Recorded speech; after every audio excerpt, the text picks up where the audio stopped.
and he's on a struggle bus on that one. That is going to supply 100 square feet of air, right? And I read 136, bro. There was no screws in there, so they just keep adding to it because they don't want to pull the blower out and change it properly. One tells me filters haven't been changed. Hey, I'm Daniel Miles with FieldPulse. Welcome to the first episode of In the Field. Today, we're hitting the road, heading to Crescent, Oklahoma. We're gonna hang out with Brothers and Sons HVAC. Let's get going.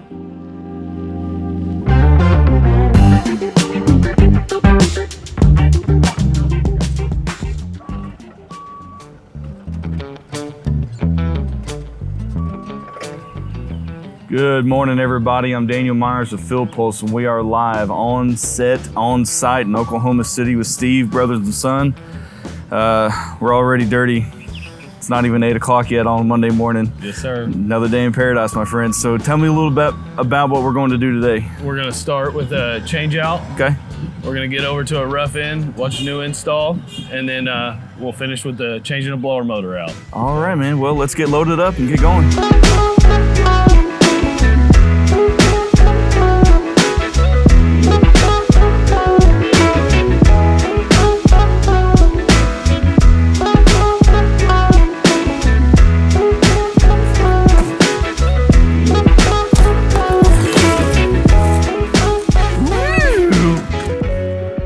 What's step one this morning?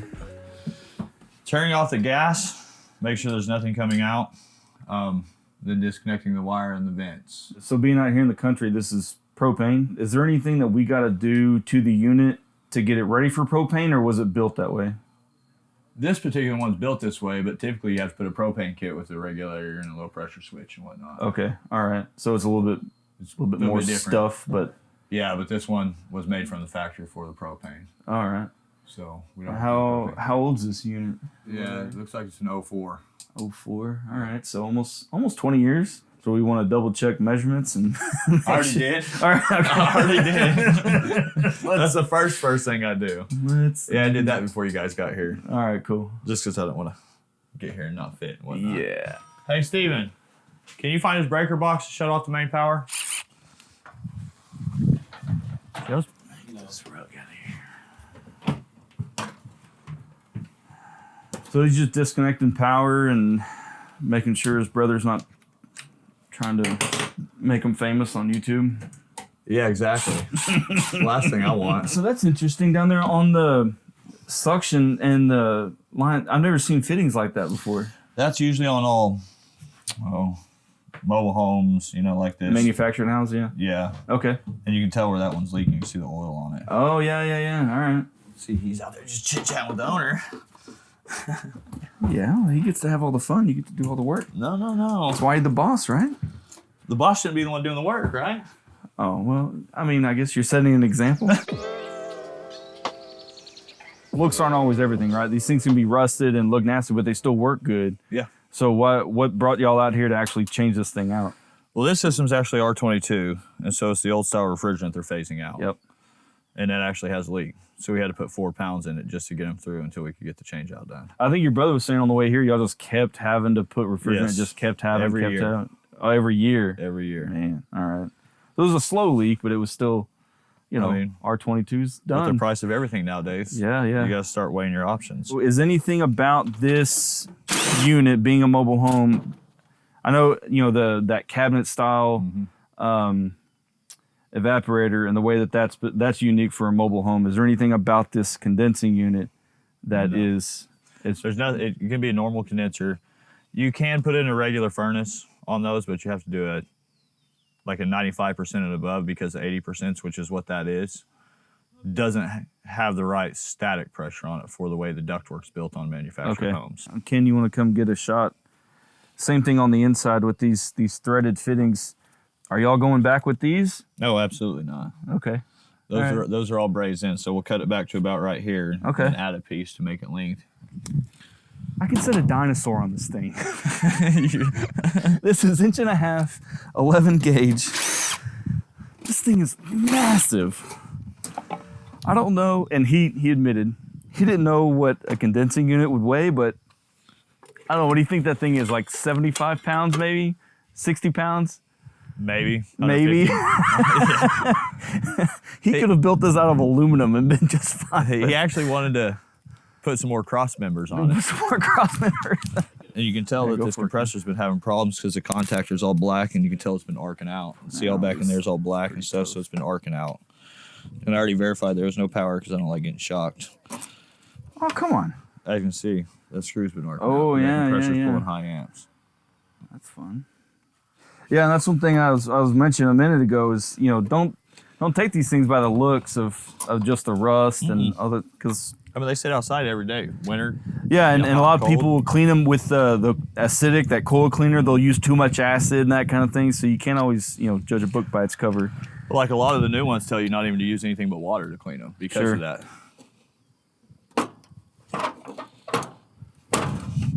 How many units you think you changed that over the years? 500-600 probably. Okay. What kind of handyman services you do? Pretty much everything, man.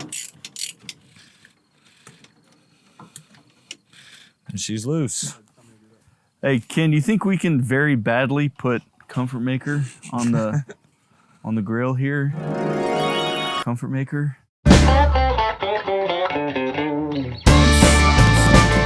Better not be a fucking snake. And we have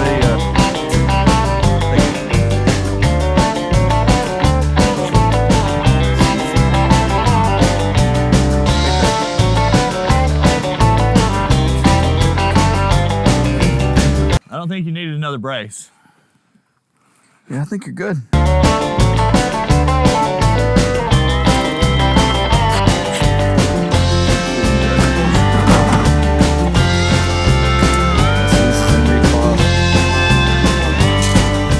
This copper is when an HVAC tech turns into an artiste. Yeah. That's why you got those fancy $350 benders. Uh-huh.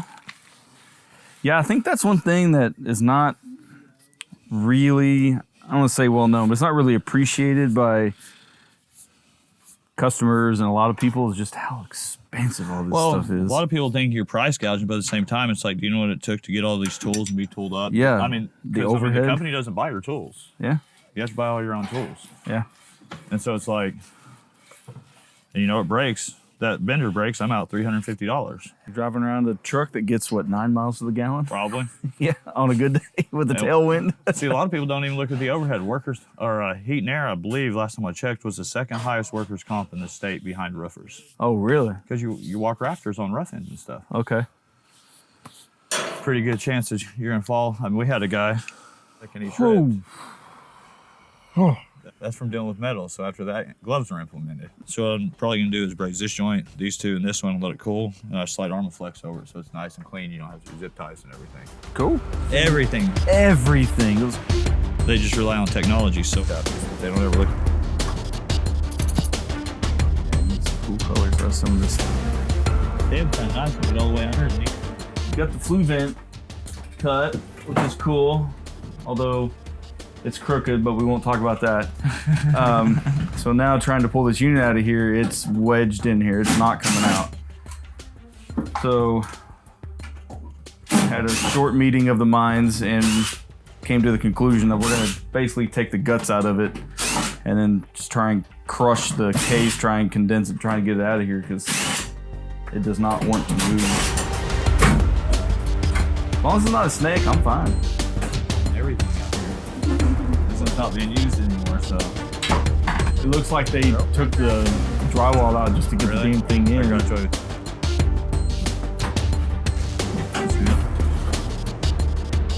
Status is it's stuck.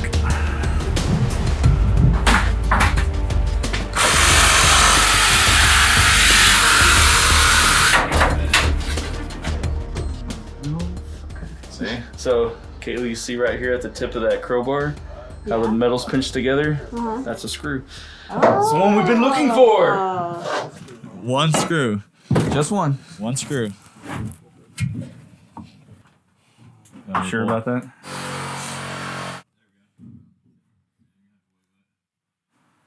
All right, as you can see, it's in. It's in its final resting place for I don't know, what do you think, next 20 years probably? I hope so. I hope so. Where the gas line comes through, the little access panel for the refrigerant lines, the wire, this is a direct replacement for all intents and purposes. Yeah, lined up really good. So from here on out, just connect the flue, wire it, plumb it, and do the coil. and charge it. Yes, sir. All right. And clean everything up. Yeah, Put all clean the trim everything back. up. And y'all are sheetrock and paint experts as well? Yeah. That's what you're here for, right? Yeah. We did talk about that. On to our rough in. Yes. What neighborhood's that in? Do you know? It's out in Cashin. All right, let's go to Cash and go get on our It's a rough little in. town that's smaller than Crescent. All right. So I don't know what that means, but let's go find out. Everybody had a hard year. Nobody got their pay. What a time for the lonely ones. Thought every dog had its day. We finally made it over to our rough-in here in Cashin, Oklahoma, here with Chris, who, as you said, you tried to take your time today, but you tried to go slow, but it didn't really work. No. Y'all are already almost done, so I just want to take this time and walk through what you've done so far, what you have left to do, and let's just walk through your process and see. Okay. Basically, we start out. We got a list of about 10 or 15 things, and we'll break down into 3 separate groups. It'll be building the unit, all the flex, and then all the miscellaneous things. So we've already got all the flex in the unit built right now, which is all your flexible duct right here, and then our boots, or is that what we're called there? Of course, that's going to be part of the quality walk there. Okay. All we have left to do right now is our dryer, which we have to vent that out the roof. It has to go outside per state code. All these things we make a list on is everything that gets inspected, by the state. This particular city doesn't get inspections on our rough-in stage, but we still do it up to par. The first thing we do when we get here in the morning is one guy's going to jump on building the unit, and 2 other guys or 1 other guy, whoever else is here, is going to do flex. That's the 2 biggest jobs we got. It's the 2 hardest, and it's in the attic. When you're in that attic, it's like 20 to 30 degrees hotter than it is down here. Yeah, we were hanging out with Ray out there, and I don't even know what city that was. Y'all actually donated the equipment out to him this morning, so Yeah. we were out there talking to Ray and getting that changed out. You got to be an acrobat to get across this, because we got to walk across these rafters. And luckily, these are like 16-inch centers. Sometimes they have 20 to 24-inch centers. So if you don't watch your step, I've seen guys fall. I've seen guys, I fell today a little bit there. There was a guy carrying this right here.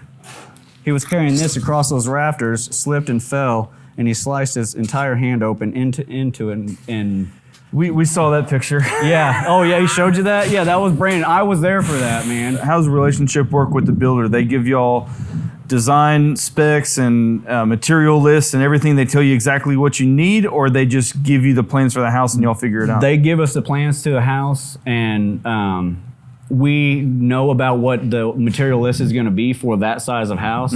So y'all are doing all the sizing, y'all are doing all the Yes, sir. pretty much everything. They don't tell you anything? No, they just, Wow. because you think about it, you go into a room and you see what size it is. If it's a 10 by 10 room, that's 100 square feet. That tells you right there that's a certain size boot you're going to put in there. That's that size boot. That is going to supply 100 square feet of air right here.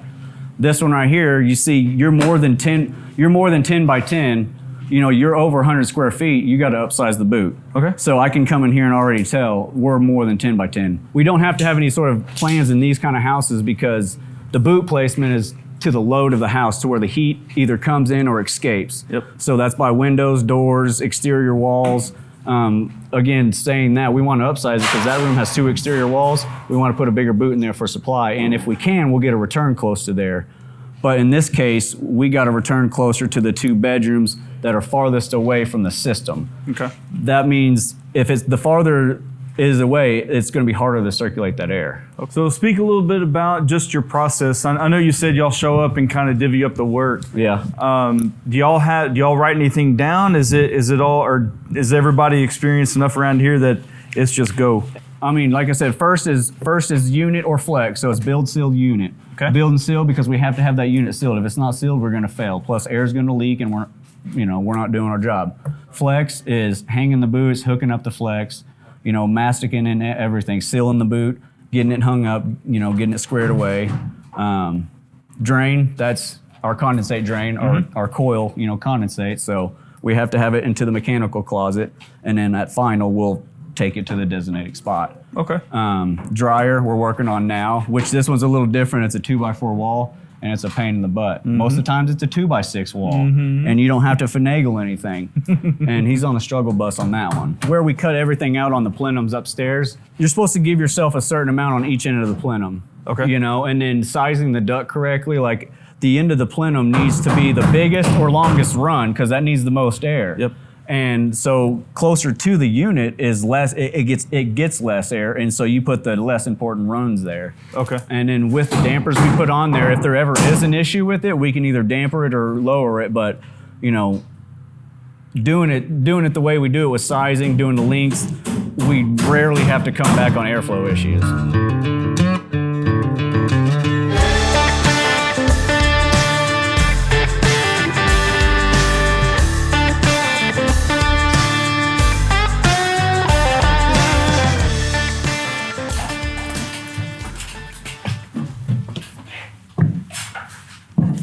So this was a copper line set I was talking about. Yep. Holds the refrigerant, condensate drain. Again, this is an air handler, so it's all electric. There's no gas to it, there's no vent. So again, that makes it easy. The vent's about an hour job from start to finish, so that takes an hour off the day. So this is interesting here. It's sitting on the feet. I've actually never seen that before. Is that common up here in Oklahoma? Common to the way I've done it from the beginning. Okay. We lay it horizontal because the majority of our houses, we can't stand it straight up. We can't stand it vertical. So we have to do it horizontal. It's just easier for material and everything else just to keep doing it horizontal. Sure, but just up in, or down in Texas rather, we're north now, but down in Texas, we all hang them from the ceiling joists on cables and, and straps. Yeah, we do that on certain occasions. Like if changeouts, or most of the time we'll do it that way, or if the customer requests it. It just makes it more stable, and the feet lifting it up gives us enough, rise and fall for our drain. That's our main concern, because water is our enemy here. We got 18 inches of insulation coming in too, so that's going to be almost up to the plenum. Oh, yeah, so I didn't even think about that. All right. Yeah. Our safety switches, we got to have our safety switches here. Shuts the unit off when it, if anything ever floods. Those come from the factory, or do you have to put those on? We buy those. Okay, yeah, you do. All right. Yeah, we buy those. That's cool. The system will shut off if anything floods. If this one goes out, we've got one on the drain pan. So again, it minimalizes our water damage, if any. Build and seal in the unit, we have to seal all of our things around anywhere where air can leak or get into. And like I was saying, our dampered collars, we have just in case we got to open and close them sometimes. We got a little damper arm that will poke out and move right here, which is just a damper. It opens, shuts, lets less air or more air. It's another day for you. Yeah. Yeah, I mean, it's another day. Yeah. That's about it, and I'm glad we got it done early. Again, it was getting hot up here. You can tell the difference up here, and it's only 74 degrees downstairs. Think about if it's 90 or 100, bro. I had a radar scan on the plenum a couple of years ago, and I read 136, bro. 136 degrees on the metal now. It's not necessarily the air, but if that's 136 degrees, think about what we're breathing in. Yeah, exactly. Cool. So thanks for your time, man. No Appreciate you. No worries.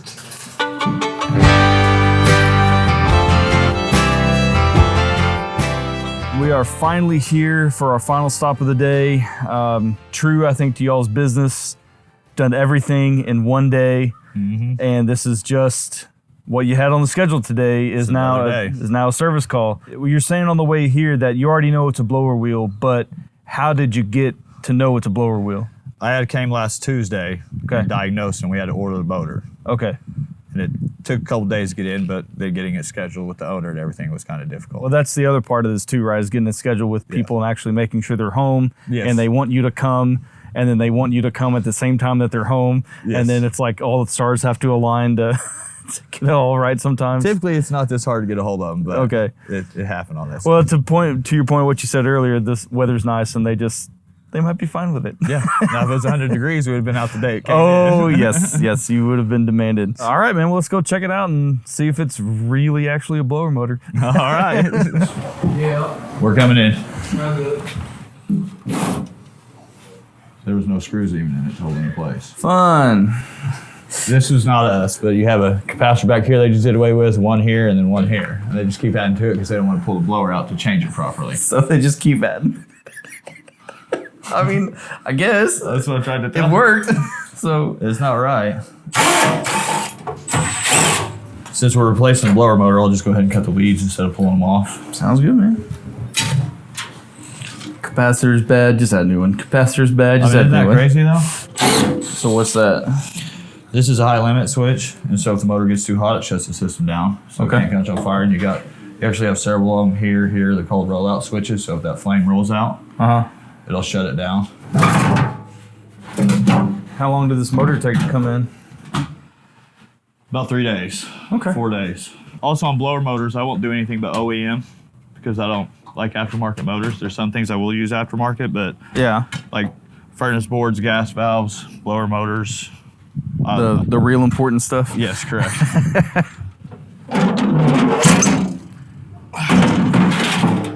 The first thing I always do though is verify it's the same size motor like it should be. Because what's the point in pulling it off right now if you don't have the right motor? Yeah, we run.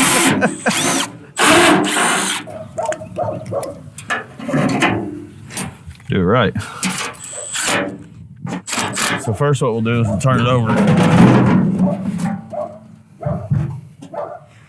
See, that's a new one too. If you look in here, you've got a bolt. So I'm not even gonna be able to put this back in until we can get a bolt order because this blower will not stay in place. So how's it on there right now, though?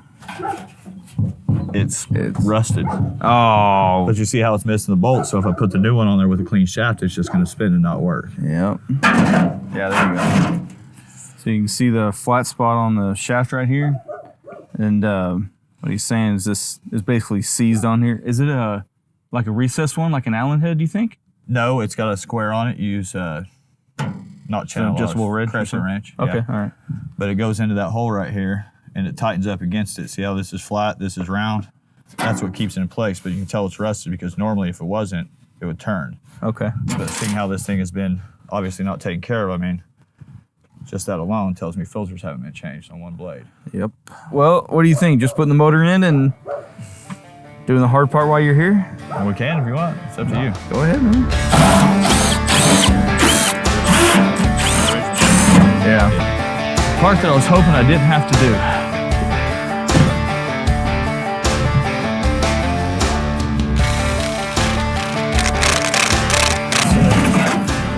You see it's actually pushing the motor out away because the fan is inside the housing, right? So it's not going to come out.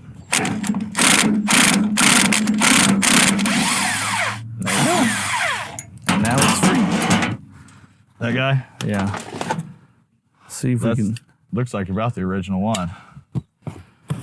They had the original screw in it. I can tell because it was a 5/16, where all the new ones are 1/4 inch. February 1999. Yes. Today's all about 1999. And it's done. Yeah, I thought I told you the furnace was 2000. Does it look like he's building a model airplane? So since we know this is the front of it, because where the 3 capacitors were, Yeah. you can tell that's all rough in the inside because it doesn't want to go because it's just been spinning. So I'd rather not force it since we got to replace it. Yep. I'll probably end up just replacing the whole wheel because it's been spinning without that freely. So you know it had a lot of issues because you see where the screw went and then it went over right Oh, there. So yeah, it must have yeah, snapped yeah. off somewhere. Uh-huh. So it actually may be inside there. Oh, yeah, that's a good point. So I mean I could never get that out, so I'm gonna have to replace the blower wheel. Well, I think that about wraps up today. What you think? I think it was pretty cool. I think we've done everything that we can do. Did we well- give y'all enough what you wanted? Yeah, we got a lot. What do you think, Ken? Yep. Man, it's a great day. Oh, Thank yeah. you. I And just enjoyed another y'all. day for y'all. Yep. Y'all Besides the cameras. Yeah. But it's I been mean, enjoyable.